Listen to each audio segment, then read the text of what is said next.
Ustedes se preguntan cómo un candidato con tan pocas cualidades y tantos defectos pudo conseguir el apoyo casi incondicional de una parte tan grande de la población brasilera.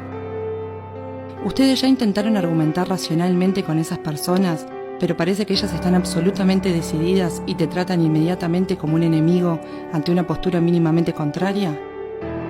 Hasta tu tía, que siempre fue simpática contigo, ahora ataca tus publicaciones políticas en Facebook. Pues bien, les contaré una historia. El principal nombre de esta historia es un hombre llamado Steve Bannon. Él tiene una visión de extrema derecha nacionalista. Tenía un sitio web en donde expresaba sus puntos de vista que coqueteaban con el machismo, la homofobia y la xenofobia, entre otros. Su sitio, al comienzo, tenía poca visibilidad y su sueño era que sus ideas se propagaran con más fuerza en todo el mundo. Para eso, Bannon contrató a una empresa llamada Cambridge Analytica. Esa empresa consiguió datos de Facebook de millones de cuentas de perfiles de todo el mundo, de todos los tipos de datos acumulados por Facebook, posteos, comentarios, mensajes privados, entre otros. Con la tenencia de estos datos y utilizando algoritmos, esta empresa podría trazar perfiles psicológicos detallados de los individuos. Tales perfiles serían utilizados para saber cuáles personas estarían más predispuestas a recibir determinados mensajes. Aquellos dispuestos a creer en teorías conspiratorias sobre el gobierno, por ejemplo, o que presentaban alguna contrariedad con el escenario político actual. La estrategia consistiría en hacer que aquel individuo susceptible a esos mensajes cambiase su comportamiento, se radicalizase en sus posturas. Como las personas comenzaron a recibir las noticias y a percibir el mundo principalmente a través de las redes sociales, no es difícil manipular las informaciones, y si se puede manipular las informaciones a la que una persona tiene acceso, puedes controlar la manera en que ella percibe el mundo, y con eso influenciar la manera en cómo se comporta y lo que hace. Los posteos en Facebook te pueden hacer más feliz o más triste, te dejan con rabia o con miedo. Y los algoritmos saben identificar los cambios de comportamiento por el análisis de los patrones de tus posteos y comentarios. Así, individuos con perfiles de derechas con un tradicional discurso de no me gustan los impuestos, fueron radicalizados tornándose en perfiles paranoicos en relación al gobierno y determinados grupos sociales. La manipulación es realizada a través del miedo, con mensajes que estimulan un sentimiento de impotencia y de incapacidad de defenderse. Estimulan un sentimiento de somos nosotros contra ellos, lo que cierra a la persona a argumentos racionales. Sitios y blogs fueron fabricados con noticias falsas para bombardear directamente a las personas influenciables por este tipo de mensajes. Además de esto, fue explorado también un sentimiento de anti lo establecido, anti medios tradicionales y anti todo lo que hasta ahora estaba. Cuando las personas reciben varias noticias de forma directa sin verlas y esas noticias no repercuten en los informativos, llegan a la conclusión que los grandes medios mienten, que esconden la verdad que ahora ellos saben. Si antes los medios tradicionales de comunicación podían manipular a la población, esta manipulación debía ser hecha abiertamente, ante los ojos de todos. Ahora, todos tenemos páginas que nos mandan mensajes de forma directa. Nadie sabe qué tipo de información está recibiendo la persona que tenemos al lado o cuáles son los mensajes que están construyendo su percepción de realidad. Con ese poder en las manos, Bannon consiguió popularizar entre los jóvenes a All Right, un movimiento de extrema derecha norteamericano que resultó de las protestas Unamos a la Derecha el año pasado en Charlottesville, Virginia. Bannon trabajó en la campaña presidencial de Donald Trump, siendo un estratega de su gobierno. La empresa Cambridge Analytica trabajó también en el referéndum del Brexit, que fue ganado principalmente por argumentos originados de noticias falsas.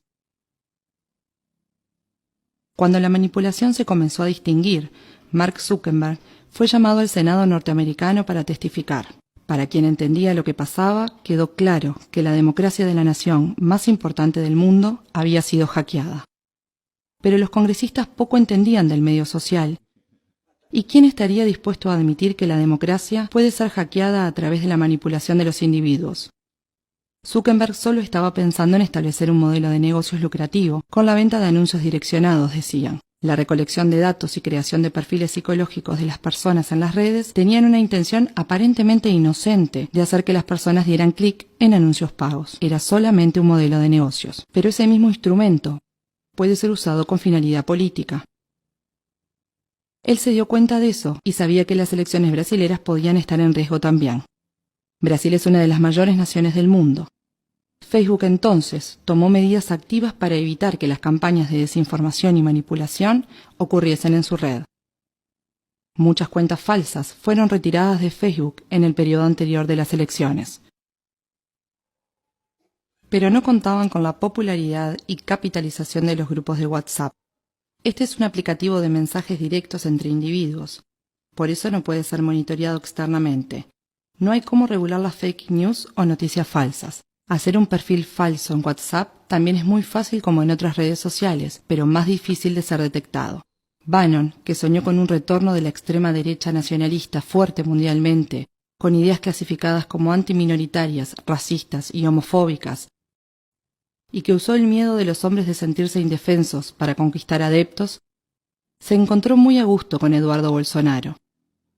Bolsonaro dijo que Bannon apoyaría la campaña de su padre con soporte y consejos de Internet. Bannon es un consultor eventual de la campaña. Bolsonaro fue el candidato especial para él, ya que comparte sus ideas en el escenario ideal, un país pasando por una grave crisis económica y con la población desencantada, desilusionada de su clase política. Después de las manifestaciones políticas de las mujeres en todo Brasil y de todo el mundo contra Bolsonaro, el apoyo del candidato subió entre el público femenino del 18 al 24%. Un aumento de 6 puntos después de que gran parte de las mujeres se unieron para demostrar su insatisfacción con el candidato. Esto pasó porque de un lado los grandes medios de comunicación simplemente ignoraron las manifestaciones y por otro hubo un ataque preciso a través de grupos de WhatsApp pro-Bolsonaro. Videos editados con escenas de otras manifestaciones con mujeres mostrando los senos o rompiendo imágenes cristianas, utilizadas para desmoralizar el movimiento LNAU entre las más conservadoras. Además, Eduardo Bolsonaro salió a hablarle al público después de la manifestación y declaró: «Las mujeres de derecha son más lindas que las de izquierda. Ellas no muestran los pechos ni defecan en las calles. Las mujeres de derecha son más higiénicas». Esta declaración, que puede parecer pobre o estúpida, es hecha como medida para estimular el sentimiento de repulsión, de rechazo para con el otro lado. Esto no es una novedad. La máquina de propaganda del nazismo alemán asociaba a los judíos con las ratas. El discurso era que los judíos estaban infectando las ciudades alemanas, así como las ratas lo hacían. Ese es el discurso que asocia el sentimiento de repulsión hacia una determinada población, lo que hace que el individuo se quiera identificar con el lado limpio de la historia. He aquí ese 6% de las mujeres que se pasaron a identificar con Bolsonaro. Ahora nos es posible comprender por qué es tan difícil utilizar argumentos racionales para dialogar con el elector de Bolsonaro. ¿Te das cuenta ahora del nivel de manipulación a lo que tus amigos y familiares están expuestos? La pregunta es, ¿qué hacemos? No adelanta confrontarlos y acusarlos de ser influenciables o engañables. Eso solo provoca que se cierren y te clasifiquen como uno de los enemigos que está del otro lado. Es una línea muy fina, ya que si le decimos a alguien que es manipulado, puede sentir que lo estamos tratando de burro o de tonto, lo que solo va a generar un intercambio de insultos improductivos. Tengamos empatía. Esas personas no son todas malas. Están manipulando sus emociones y siendo sometidas a una percepción de la realidad muy distinta a la tuya. La única manera de cambiar su pensamiento es hacer que esas personas perciban ellas mismas que no hay argumentos que fundamenten sus creencias.